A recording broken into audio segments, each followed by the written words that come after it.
Lots of angry people in the world. There's lots of people who are, I actually consider myself a fairly peaceful person. So to think that I was somehow angrier or more sad than other people didn't really make sense to me. Well, if I'm so sick and my sickness is caused by my anger, then that doesn't add up when there's so many really aggressive people with road rage and all sorts of, hostilities. That wasn't me.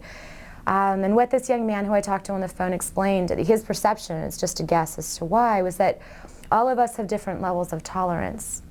That, for example, I have a cousin who smoked well into her 90s, 2 packs a day. And she never got cancer. When she finally died, it wasn't lung cancer. Yet my grandfather, who never smoked a day in his life, but grew up in London in the coal area, died of lung cancer in his early 70s. So it's just a question of what your personal body's tolerance is for whatever reason. Why does one person, get one thing and another person doesn't?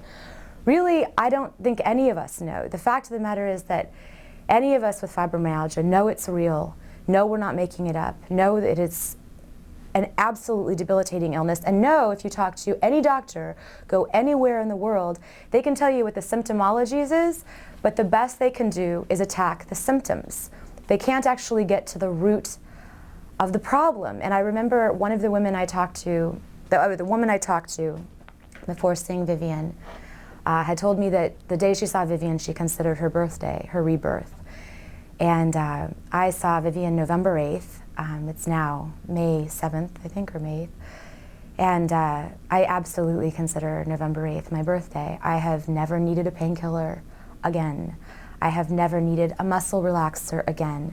I went off human growth hormone, heparin for thinning of blood. I was taking a stack of supplements like this big every single morning and every single night. Stuff for the digestive problems that we all get, stuff for the muscle tension and the muscle contraction, stuff to give me energy supposedly, to give my mitochondria a chance to produce more ATP. I don't need any of that. It took a while for me to mentally get used to the fact that I wasn't sick. I kept thinking, maybe this is going to wear off. Maybe this amazing feeling is going to wear off. It never did. I started running again for the first time in 14 years. In January, I'm now up to 4 to 5 miles a day, every day.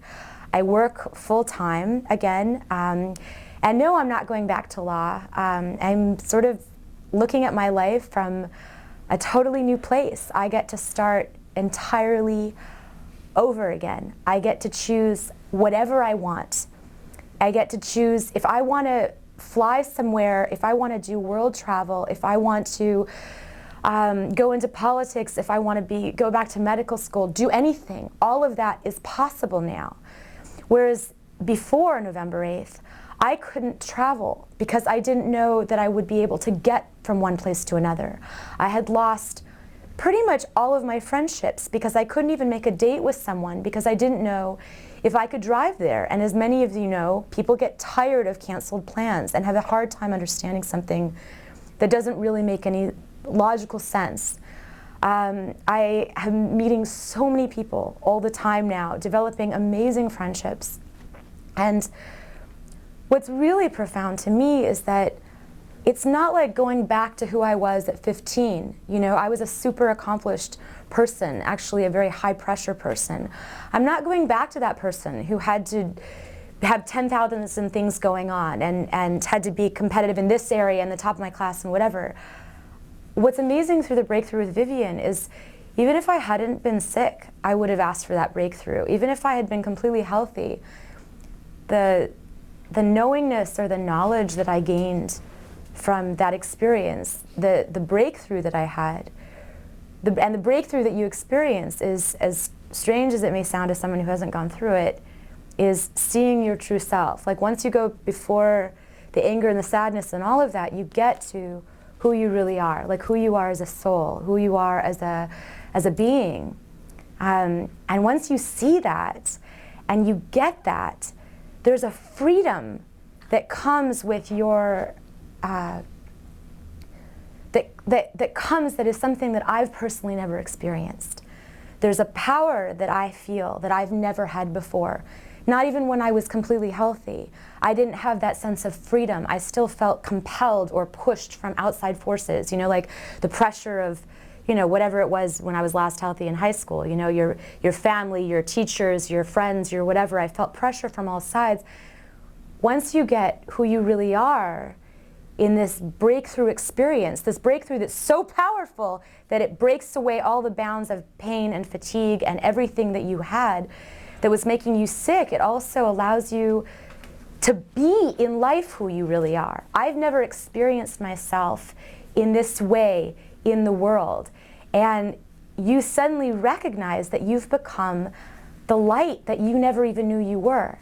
And people are attracted to that light and drawn to that light because everyone wants to have that light.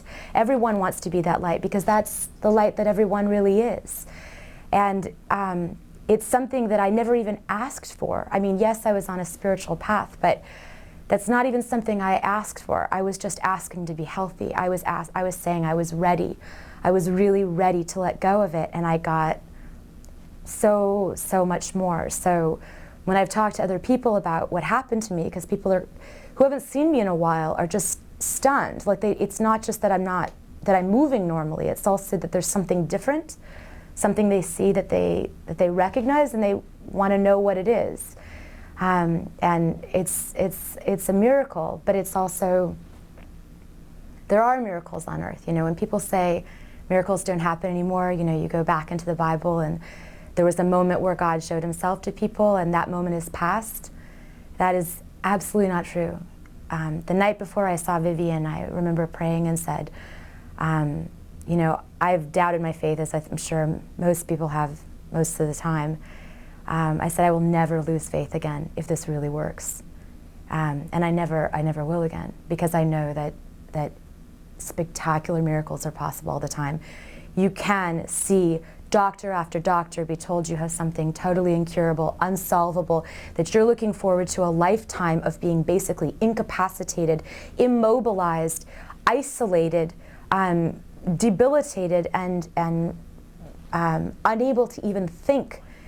And it's not true. It's simply not true. Don't believe anything your doctors have told you. Don't believe anything your friends have told you. And don't believe anything about accepting what you've got because it's God's will. It's not God's will. It's God's will that all of us are healthy and happy and free and powerful.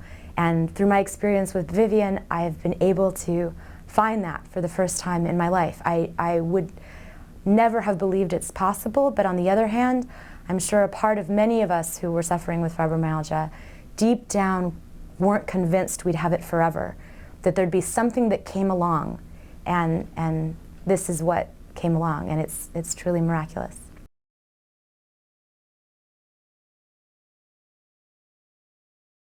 Some people who have asked me about what I experienced, because they're suffering from various ailments, digestive problems, and others that may not necessarily be fibromyalgia, have asked me whether it's necessary to have a strong faith, to really believe in God, to be a believer in order for Viviane's work to be successful.